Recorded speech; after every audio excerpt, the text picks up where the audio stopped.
I heard about Evan Merritt before I ever met him because his tales like that. And for about 8 years, including all during World War II, my grandparents rented the Fields house just up the hill here on the other side.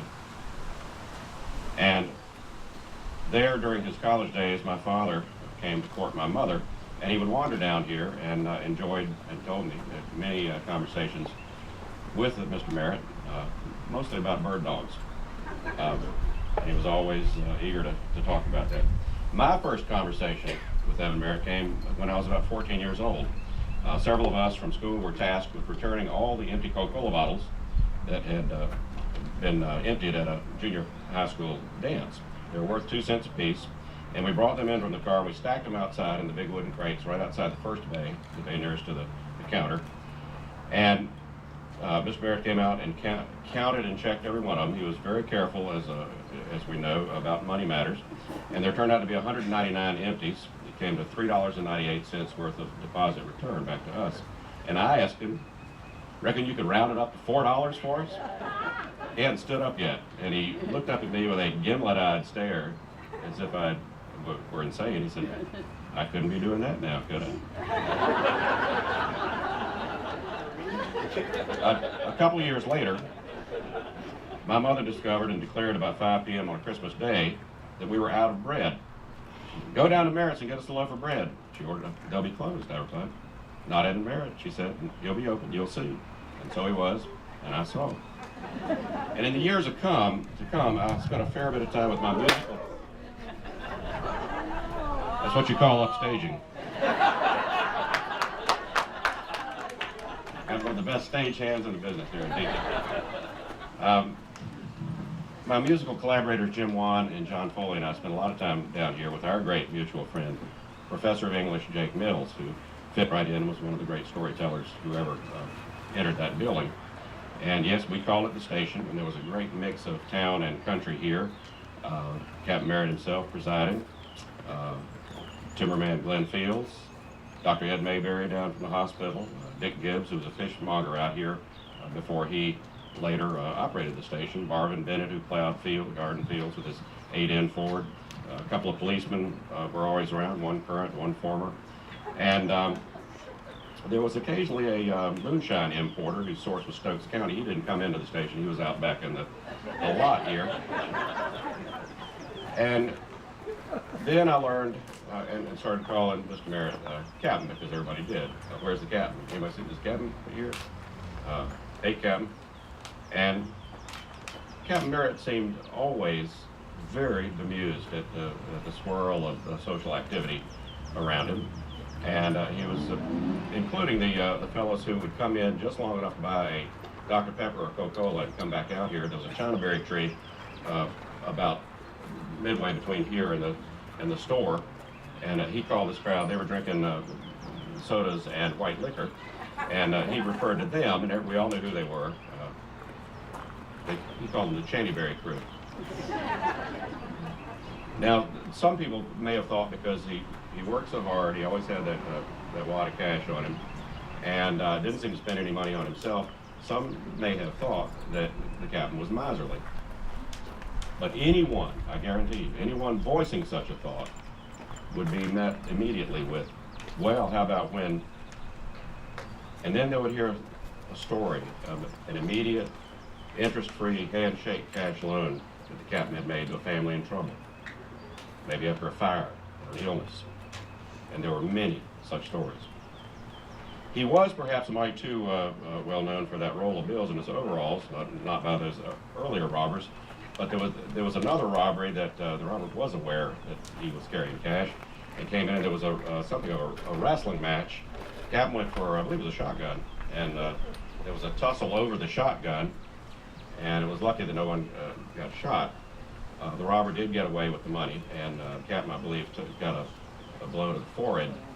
And by my recollection, he may have been out some hundreds of dollars, but in the days that followed, and I witnessed many of them, a parade of co-eds who bought their gas at the station poured through the door, each of them. "You poor man, I heard how bad it was," each time occasioning a retelling of the story from the captain,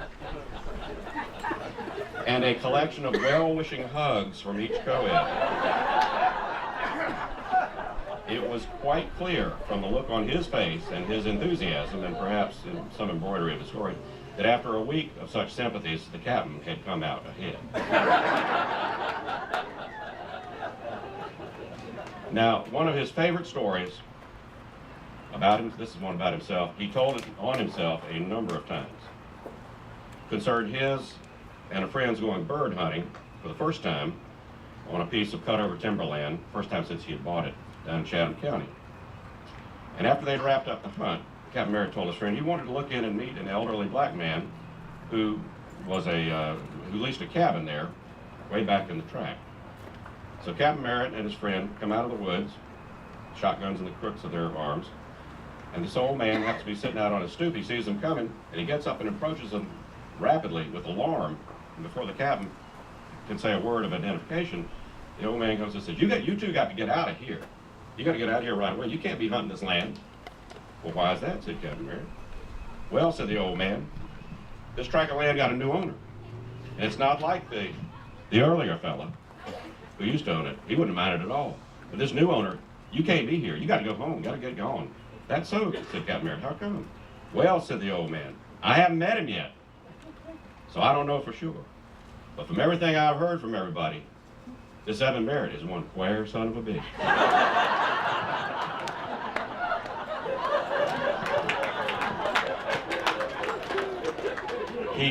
He couldn't have written himself a better punchline for a story.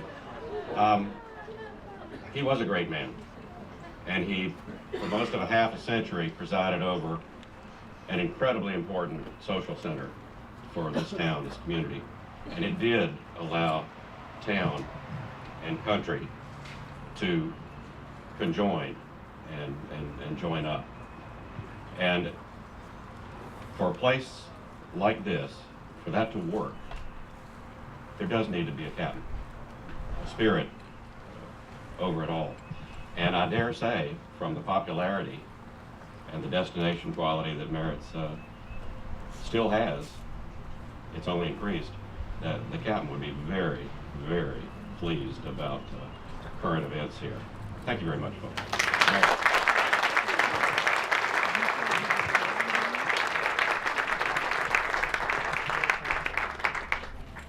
Well, speaking of all that we owe to the Brits, we have one final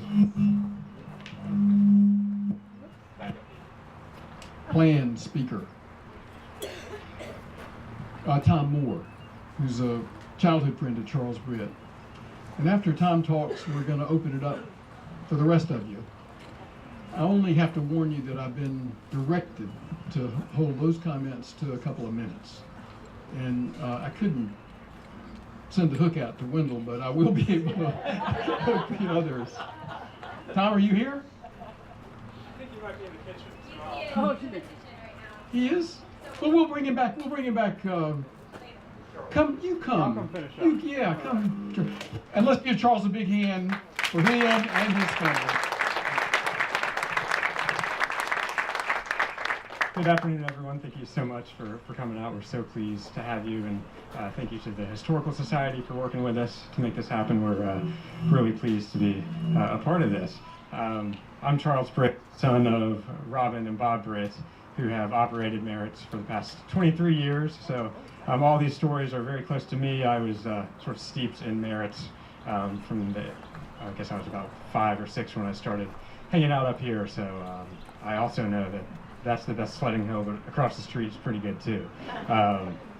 So it means a lot to me to kind of hear it full circle and from a perspective that I've never heard.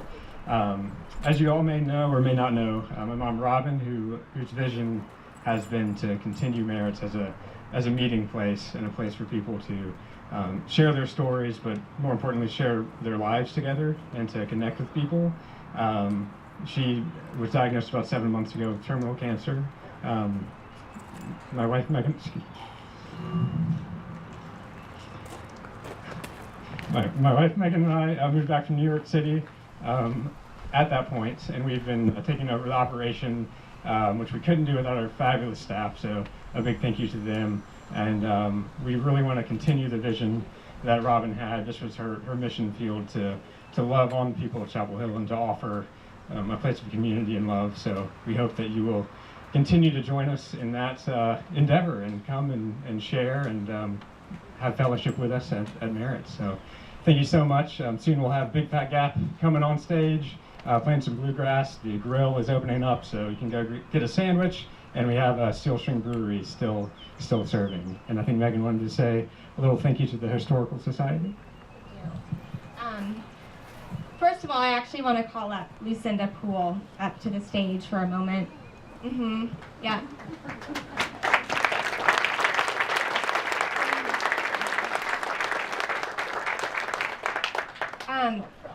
No, she's not going to start crying.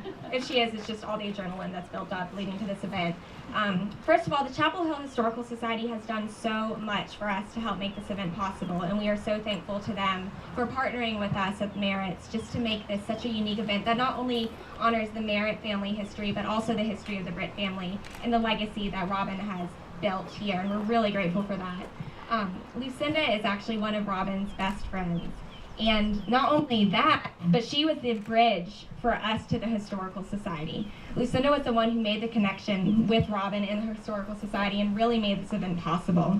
So we actually have, I left it up there because I came up here sooner than I planned, but we have a small gift for her on behalf of the entire, we'd like to present it to the entire Chapel Hill Historical Society, but because of everything that Lucinda did in her partnership and to serve as the bridge between us and the Chapel Hill Historical Society, we really wanted to take a moment to honor her and all of her hard work, because this took a lot, to put it all together, a lot of little details, and she really did an amazing job. That's enough.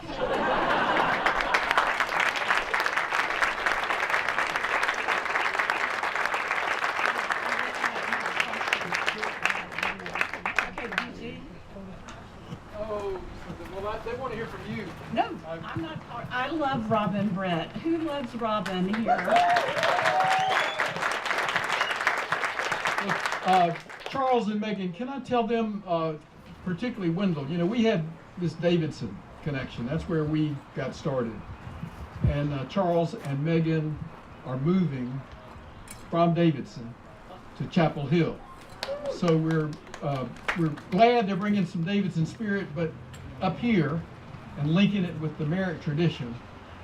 But what I'm excited about is that maybe in the distant future they'll take this Merritt tradition and open a branch in Davidson. And that's a possibility. All right now folks, Lucinda, you gonna help me with this? Yes, you take that. All right, we're ready for others. Lucinda said I have to pull the cord after 2 minutes. Yes. But let's have others of you who have memories of the Merritts or the Britt family. Merritt. Oh, go ahead. My husband won't get up here and say anything, but he worked with Evan. Just Evan for years. They dairy farmed, and he worked here at night. And he said, Mr. Evan went to look for Wendell, a Thunderbird, I believe it was. I can tell the stories that happened in the story. And said he went in looking like that, and said the salesman ignored him, and one finally came up to him and said, could he help him? And Evan said, yeah, I want that car right there. Here's the money. And said the other man just couldn't stand it. And about the mongoose, they scared a woman, and she stomped either tomatoes or bananas to pieces. And Evan said, that's the end of that. Said, we don't have a heart attack. And then he said, my husband's got 500 stories, but anyway, another one about Wendell.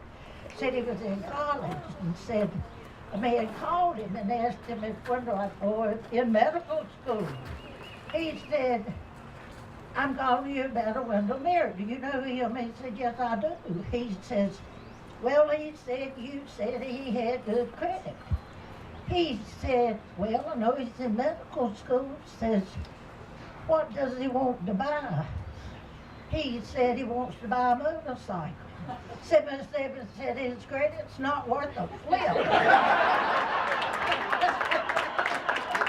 husband has 500 stories to tell about Ben Grantham and about Tom Langford and Mr. John Witt, all of them. Said one time this man said to his dog, he wasn't married, and said, "Had you rather be married or dead?" And said that dog flip over every time.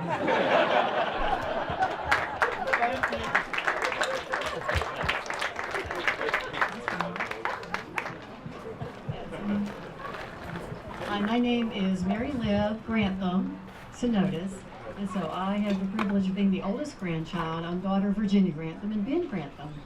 And I have great memories of Granddaddy's Station because I've lived here almost all my life until I went off to Merritt College in Raleigh. But I can say for all of us grandchildren, he was always a man of a big heart, loved giving candy, loved getting sweet things to all of us. And I have wonderful memories of coming to the station. If you all can remember the way the station was, it had this great ambiance of an aroma of kerosene, I guess, in the stove, potbelly stove, and it had black stuff all over the hardwood floors. It would kind of stick to your feet, so I wasn't quite sure what that was. But you could walk in there and just feel the warmth of the ambiance and the melting pot of, as mentioned before, professors coming down the hill from the university, doctors coming down the hill from the hospital, all the rural farmers and so many people out here in Mount Carmel Church Road area coming in. So this was like a melting pot of Chapel Hill right here in the station. So it's a great honor to be part of the Merritt family and to recognize in a special way today. So thank you, Brits, and thank you, all of you, for coming out on this special occasion.